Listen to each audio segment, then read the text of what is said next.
No matter where you come from, no matter where you're going, here's a place where you can take comfort in the knowing that whether if you've come to stay a while or just passing through, this door is open to you.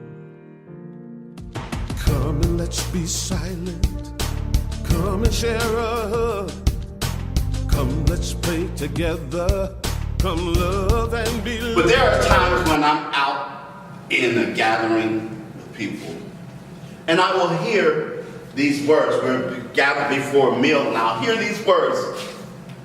Reverend, will you bless the food for us? And always presents me with a kind of thing, because I've had an issue with the fact, I don't have an issue with saying grace. I don't have an issue with saying the blessing. But I do have an issue with when people make it something that's obligatory, something that we're supposed to do. And I've asked people in the past, so why do you do it? Why do you do it? Because for me, there is something about when it just becomes rote. And now I understand. And we're told to do certain things, look both ways before you cross the street, brush your teeth after every meal, say yes, please, thank you, yes ma'am, no ma'am, all of those things, and say you bless your food before you eat. I understand that, I know that. But I think that it's important to look at and examine why it is that we bless the food before we partake of it. Why is it that we do those things? I think that it's important to recognize that in that moment when we are blessing the food, it's not just because we're supposed to do it, but it's because we recognize this. Melody Beatty says, gratitude unlocks the fullness of life. It turns what we have into enough and more. It turns denial into acceptance, chaos to order, confusion to clarity. And I love this one. It can turn a meal into a feast, a house into a home, a stranger into a friend. Gratitude makes sense of our past, brings peace for today, and creates a vision for tomorrow. So there is a purpose for blessing the food. And not just because a minister's there. Not just because we were taught that that's what we're supposed to do. But because of this.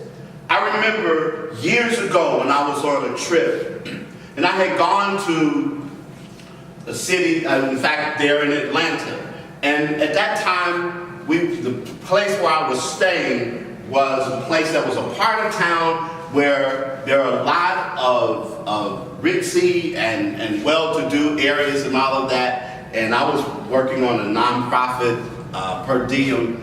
But I made the decision that particular day I was going to go in a restaurant that was a little more than what we had been given. I was going to put my own money in, and I was going to have a meal. And I sat down at the meal, and I was in my prosperity moment, being appreciative of the fact that I could sit down and do all of that. But as I was seated at the table, what came to me, that as my food came to the table, and I took the time, and I paused, and I blessed the food, that I was celebrating my own prosperity. But more than that, I was recognizing the fact that I was a part of a chain of prosperity, a part of a chain of abundance, a part of a chain of blessing. Because the money that I was going to pay at the end of the meal, not only was it to pay for the meal, but it provided part of the income for the people who were my servers. It paid for the people who worked back in the kitchen.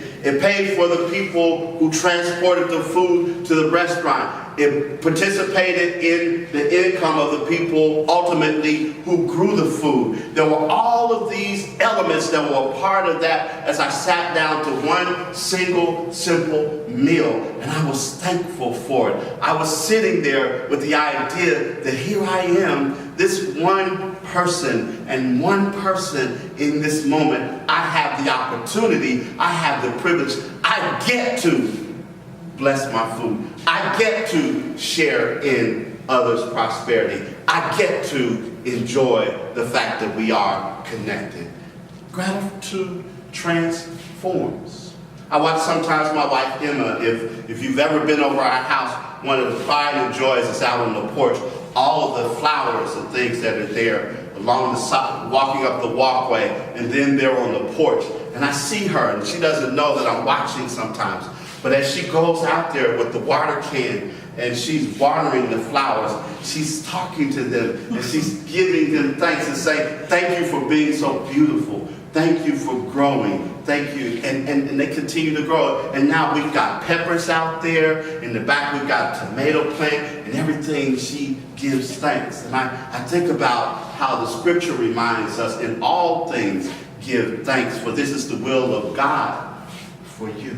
And I think that it's important to learn how important gratitude is. And I know. We live in a time where there's a lot of divisiveness. We live in a time where there's so many things happen. I know one of the things I'll be grateful for is when, and I meant to say that, vote. But I will be grateful for when the voting season passed, we won't have to see another political ad. And I know it's important. I know it's important to vote, and I'm stressing that. I never tell you who to vote for. I say to vote, but I will be grateful for that. And I know we live in that time, but gratitude and expressing gratitude can do things for us. And even in the midst of this atmosphere that can become so toxic and so debilitating and pull so much energy from us, there is something to be said for expressing gratitude. I remember the other night, I woke up in the middle of the night and I wasn't able to go to sleep, back to sleep right then. And so I just took the time and I started being thankful for my sheets and for my bed and for my pillow and for the room, my bedroom that I was sleeping in, for my wife next to me, for the roof over my head, for the house that we live in, for the street, for the neighborhood. I just kept thinking, and expressing gratitude. And my mind that was a little bit in turmoil went from turmoil to peace. It went from being caught up in things to letting go and releasing and understanding how truly blessed I am and that we all are. Gratitude transforms. And there are times that we can understand, even in the midst of things not necessarily being well, we can still say thank you. Eckhart Tolle, in his book, The Power of Now, asks us to distinguish between our life and our life story. And if someone said to you, how's your life right now? Most of us would tell something about our present circumstance, maybe even a problem that we're struggling with. But your life is much more than your life story. It's much more wondrous, it's grander, it's greater than your life story. Your life is more than that. You're far more than what has happened or what is happening to you. You are a unique creation of God, created for a great purpose. How will you practice between discerning the difference between your life and your life story? Because your life is a blessed and a place of gratitude and a place in which we allow ourselves to see and to do the things that we do. In the Science of Mind magazine years ago, there was a cartoon of a woman stretched out on the park bench, and she was looking around and she was saying, like I talked about, thank you trees, thank you shoes, thank you health, thank you garbage collectors, thank you birds. And underneath there's a caption, a grateful heart doesn't need anything specific to be grateful for. Sometimes we feel like we have to be grateful for specific things rather than random things. But I maintain that when we learn how to be grateful for random things, we see and feel the richness of life. Things flow for us, things happen, and as we do that, things transform for us because gratitude transforms. And I like this when Ernest Holmes says that when we speak the words of thanksgiving to the God within, knowing that before they ask, I will answer, there is something in this attitude of thanksgiving that carries us beyond the field of doubt into one of perfect faith and acceptance, receptivity, realization. Appreciation, gratitude, and thanksgiving, the motive power which attracts and magnifies the hidden potentialities of life. It's no accident that in the manner in which we pray, that we call a spiritual mind treatment or affirmative prayer, that the next to the last stage is called the Thanksgiving stage. And it initially wasn't a part of that pattern of prayer.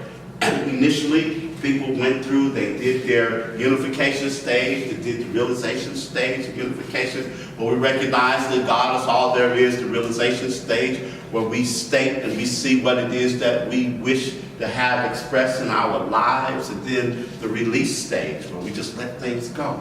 But then someone came up with the idea that even before it happens, we ought to be thankful. Even before it shows up, to be grateful. Even before it comes into our lives, to already make it welcome. And we do so by expressing gratitude. We make it welcome when we express gratitude. We're not making it happen, but we're seeing it even before the evidence shows up. And that's one of the things that distinguishes us so often when we talk about New Thought, Ancient Wisdom, is that we operate in spite of there being evidence in the present moment. We welcome it. We know that it's going to happen. And we give thanks for it before it already manifests. As I close, and Abraham reminds us, and I think this is something, a premise that I want us to leave you with. To be able to say each and every day, I am a blessed being, and good things always happen to me. I am a blessed being, and good things always happen for me. I am a blessed being, and good things always happen for me. It's always working out for my good. Yes, sometimes it may not look like it at first. But when we hold to hope beyond hope, when we understand, as Howard Thurman says, that there is a strength beyond our strength that gives strength to our strength, we become hopeful. We become grateful. We become thankful. I am a blessed being. And it's all working for my good. So I invite you to take a breath, releasing this breath, knowing that there is only one power and one presence in the universe, and that is God. And as each of us embodies all that we have learned today, take it in. We make it our own, and we simply live from those very truths. We give thanks for all who have participated today. We give thanks for the lesson, the beautiful music, the centering moment, the affirmative reading, and all of the beautiful and wonderful energy each and every person has brought into this space and into this place today. Knowing as we move forward that gratitude is transforming. Knowing that no matter what it is that's going on, good, bad, ugly, indifferent, in between, that I give thanks. I simply say, thank you. because I know that I am a blessed being and that everything is working for my good. So I release, I let go, and I let God, and so it is.